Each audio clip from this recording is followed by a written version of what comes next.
بسم اللہ الرحمن الرحیم۔ کتاب الاطعمہ ہے۔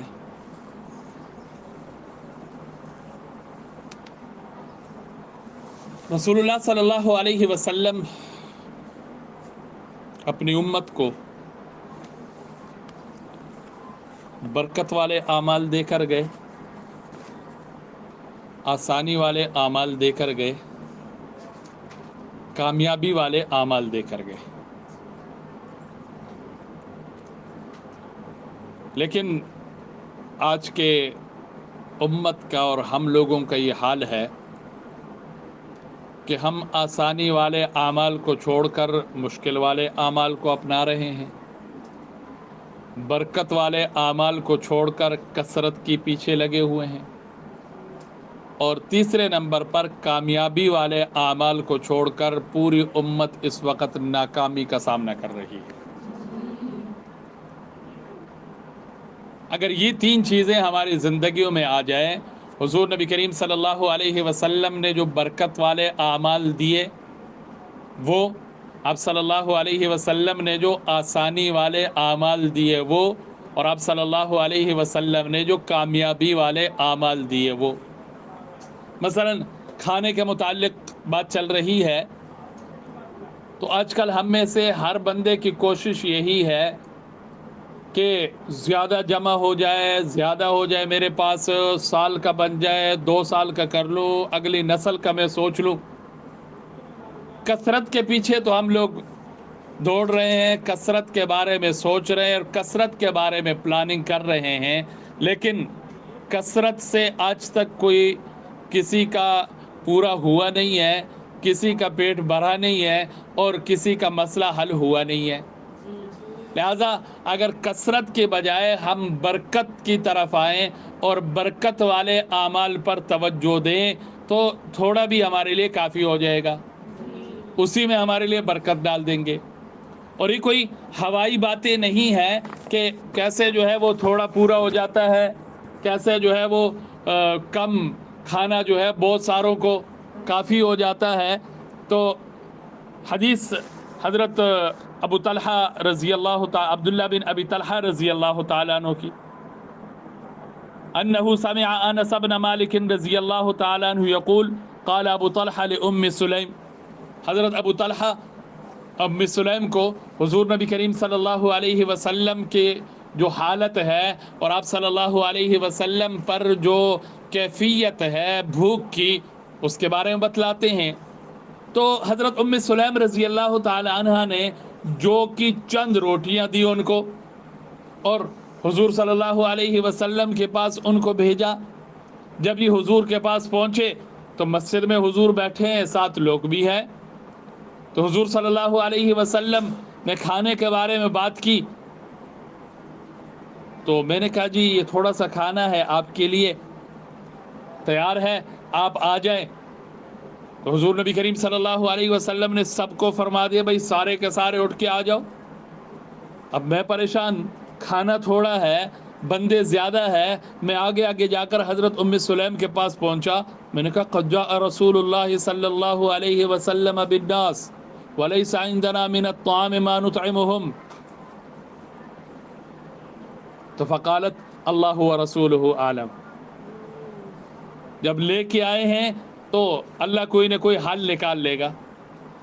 جب حضور نبی کریم صلی اللہ علیہ وسلم حضرت ام سلمہ کے پاس پہنچے تو وہاں پر اس کھانے کے اوپر آپ صلی اللہ علیہ وسلم نے ثم قال فیہ رسول اللہ صلی اللہ علیہ وسلم ما شاء اللہ ان یقول، حضور نے اس پر کچھ پڑھ کر دم کر دیا۔ کیا پڑھا؟ پھر اس کے بعد جو ہے وہ 10 کی ٹولی آ رہی ہے، 10 کی ٹولی آ رہی ہے، فَأَكَلُوا حَتَّى شَبِعُوا ثُمَّ خَرَجُوا، سب کے سب کھا گئے، سب کے سب پیٹ بھر گئے اور کسی کو بھی بھوک باقی نہیں رہی۔ تو اب یہ کوئی ہوائی باتیں نہیں ہے کہ برکت کیا چیز ہے، برکت کہاں سے آ گئی، کیسے ہو سکتا ہے کہ تھوڑا کھانا اس میں برکت ہو جائے اور بہت سب کو پورا ہو جائے۔ تو اگر ہم وہ اعمال اپنا لیں، خاص طور پر جو اس وقت ہمارا موضوع کتاب الاطعمہ ہے، کھانے کے متعلق، وگرنہ ہر ایک باب میں ہر ایک زندگی کے شعبے میں آپ صلی اللہ علیہ وسلم کے رہنمائی موجود ہے. تجارت کا شعبہ ہے، اسی طرح زراعت کا شعبہ ہے، اسی طرح جو دوسرے معاملات ہیں زندگی کے، کیسے ہم آسانی کی طرف آئیں، کیسے ہم کامیابی کی طرف آئیں، کیسے ہم برکت کی طرف آئیں. اب ہم سے پہلے جو ہمارے بزرگ گزرے ہیں ان کی زندگیوں میں غور کیا جائے. میں خود دیکھتا ہوں ہماری وہ زمینیں جس کے مکئی اور جس کے گندم اور جس کے چاول اتنے نکلتے تھے کہ دیکھتے ہی بندہ حیران ہو جاتا تھا. ہم چھوٹے چھوٹے ہوتے تھے. اب زمین وہی ہے، اتنی ہی ہے، لیکن اب جو کام اتنا ہوتا تھا وہ گٹوؤں پہ آ گیا. اتنے گٹو جو ہے وہ گندم ہے، اور اتنے گٹو جو ہے وہ مکئی ہے، اور اتنے گٹو چاولوں کے ہو گئے. بھائی کیوں؟ برکتیں اٹھ گئی، برکتیں ہم سے روٹ گئی. ہم کھاد پر یقین کر لیتے ہیں، ہم سپریوں پر یقین کر لیتے ہیں، لیکن جو رزق میں برکتیں لانے والی چیز تھی ان برکتوں والے اعمال سے ہم محروم ہو گئے. مثلا آپ نے سنا بھی ہوگا پہلے جس زمین پر کسی زمیندار کے ہاں کوئی تھریشر وغیرہ یا کوئی اس طرح کا فصل کے کاٹنے کا وقت ہوتا، گاؤں کے بچے اور ادھر ادھر کے سارے پہنچ جاتے، ہر ایک کو کچھ نہ کچھ مل جاتا، وہ خوش ہو کے واپس آ رہے اور دوڑے دوڑے واپس آ رہے. اب ان بچوں کی خوشی میں اللہ ان کے ہاں اللہ کے ہاں ان بچوں کے دعا کی اور ان کی اس خوشی کی کیا قدر ہے، اس کی وجہ سے برکتیں آتی تھی. وہ آپ نے واقعہ سنا ہوگا جو 29ویں پارے میں ہے. 2-3 بھائی تھے اور والد صاحب تھے. والد صاحب جب باغ کا فصل تیار ہوتا تو وہ آدھا کچھ غریبوں کو دے دیتے، ایک حصہ گھر لے کے آتے اور ایک حصہ باغ کے اوپر خرچ کرتے تھے. تفصیلی واقعہ پھر انشاءاللہ کبھی اس پر بات کروں گا. لیکن ہم نے یہاں دیکھنا یہ ہے کہ وہ کون سے اعمال ہیں جو ہمارے کھانے میں برکتیں دے سکتی ہیں، جو کھانے کی چیزوں میں برکتیں ڈال سکتی ہیں. اب یہ ایک چیز دیکھیں، حضور نبی کریم صلی اللہ علیہ وسلم نے ارشاد فرمایا بھائی کھانا کھاتے ہوئے تم بسم اللہ پڑھ کے کھانا کھایا کرو. اس کی برکت یہ ہوگی کہ شیطان تمہارے ساتھ اس کھانے میں شریک نہیں ہو. اب 10 بندے ہیں وہ کھانا کھا رہے ہیں، اگر 10 کے 10 نے بسم اللہ نہ پڑھی تو 10 ان کے ساتھ شیطان ہو گئے، 20 تعداد ہو گئی. اب جہاں کھانا 10 کے لیے تھا وہ 20 لوگ کھائیں گے تو لازمی بات ہے اس نے کم ہونا ہے. اس طرح 2 کر لو، 4 کر لو، 6 کر لو. اسی طرح ہاتھ دھونے میں حضور نے فرمایا برکت ہے، وہ چیز ہم چھوڑ گئے. کھانا کھانے کے بعد ہاتھ دھونے میں برکت ہے، وہ چیز ہم چھوڑ گئے. بسم اللہ پڑھنے میں برکت ہے، وہ چیز ہم چھوڑ گئے. اور اکٹھے بیٹھ کر کھانے میں برکت ہے، وہ چیز ہم چھوڑ گئے. اور پھر ہمارا رونا یہ ہے کہ جی برکت نہیں. اور جو اکٹھے بیٹھ کر کھانا کھانے کے بارے میں رسول اللہ صلی اللہ علیہ وسلم کی خدمت میں کچھ لوگ آ گئے، عرض کیا رسول اللہ ہم کھانا کھاتے لیکن سیر نہیں ہوتے. حضور نے یہی فرمایا اکٹھے کھاتے ہو کہ الگ الگ کھاتے ہو؟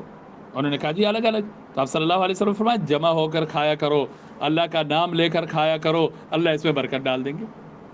لیکن ان چیزوں سے ہم جو ہے وہ دور ہے. اور پھر رونا ہمارا یہ ہے کہ جی سال کے دانے لے لیتے ہیں، وہ سال کو پہنچتے نہیں ہیں، پورا نہیں ہوتا. پہلے پورے ہوتے تھے، اب پورا نہیں. بھائی دانہ بھی وہی ہے، گندم بھی وہی ہے، گھر کے افراد بھی وہی ہے، اور بھی چیزیں ساتھ شامل ہو گئی ہے. پہلے تو معاشرے میں کھانے کے لیے صرف یہی زمینی فصل اور یہی چیزیں ہوتی تھی.